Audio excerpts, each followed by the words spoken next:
Summertime brought many visitors to Duck and Oliver's branch line. They bustled about, taking passengers to the beach on a small railway.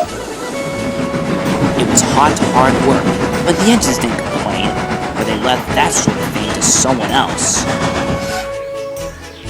With the influx of holidaymakers, Bulstrode had been moved to the beach on a little wester. Children played on him all day and had a lovely time. Bulstrode grumbled relentlessly, and while the children and their parents took no notice, the engines grew irritated. One afternoon, Oliver stopped at the station by the beach. Cheerful passengers spilled out of his coaches. Bulstrode began muttering. "Whatever you're complaining about, stow it," said Oliver crossly. "You'll spoil everyone's day." "Always concerned about the passengers," grumbled the barge. "When's anyone going to have to check on old Bulstrode, eh?" "And what's there to check on?" quizzed Oliver. "I should be out at sea being useful, not babysitting no rotten little tykes." Then suddenly, Oliver had an idea. "It's best you do keep an eye on them. We don't need another Seaside Spectre around here." "What do you want about?" "Driver told me." "It's a local legend," smirked Oliver. "A woman lost her son at sea, and every night she waits for him by the shoreline. When he doesn't return, she whips up the winds and makes the waves crash." "Pull the other one," grunted Bulstrode. "You silly engines and your imaginations." "Think what you like," finished Oliver, "but I'd be on your guard tonight." Later, Oliver told Duck all about it at the top station.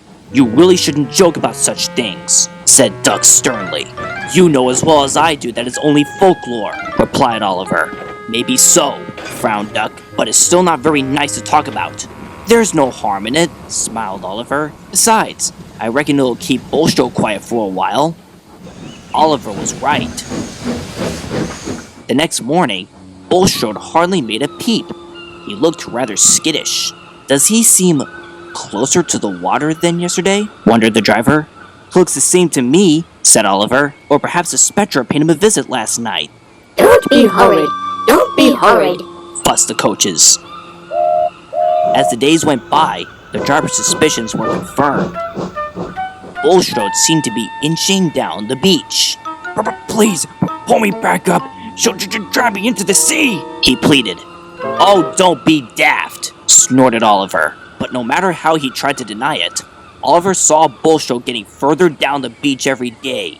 "There's gotta be a reason," he thought, "and I'm going to find out what." One evening, Douglas was feeling unwell. He was scheduled to take a late train of ballast to the junction. Oliver saw his chance and asked if he can take the train. "If you win, they mind," conceded Douglas. "But take yon toad with you. You'll see you have no trouble." When darkness fell, Oliver set off with the trucks. They behaved well, but Oliver wasn't paying attention to them. He was eager to get to Bulstrode's beach. Soon, the station came into view. The wind began to blow, and the sound of crashing waves echoed all around. They were passing the platform when Oliver's brakes came on with an almighty screech. "Ouch!" Pardon me, Mr. Oliver, but is something wrong? We're not meant to stop here," quizzed Toad. "Look!" shrilled Oliver. Bulstrode had slipped from the beach and was floating lopsided as the waves threw water onto his deck. On the shore was the figure of a pale woman. She stared coldly at Bulstrode, walked towards the sea, and disappeared in the wind. "Help! I'm going to sink!" shouted Bulstrode.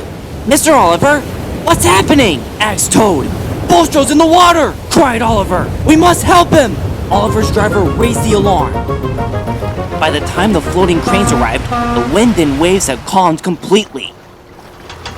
Bulstrode was lifted onto a salvage barge, and a tugboat towed him away.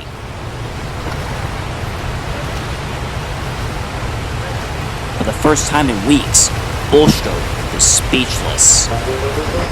Oliver returned very late to the shed.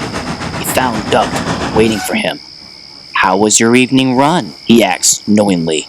Oliver said nothing. He just looked at his buffers. "It's nothing more than folklore, isn't it?" smirked Duck before promptly falling asleep. Oliver was ashamed. He didn't know what to think, but he did know that he owed Bulstrode an apology. Sadly, he never got the chance. Bulstrode was overcome by his ordeal and refused to go back to the Little Western. He was moved back to his old shore on Thomas's branch line. No one bothers him now, but sometimes you will find him gazing silently across the water. I wonder if Bulstrode will ever meet his Seaside Spectre again. Don't you?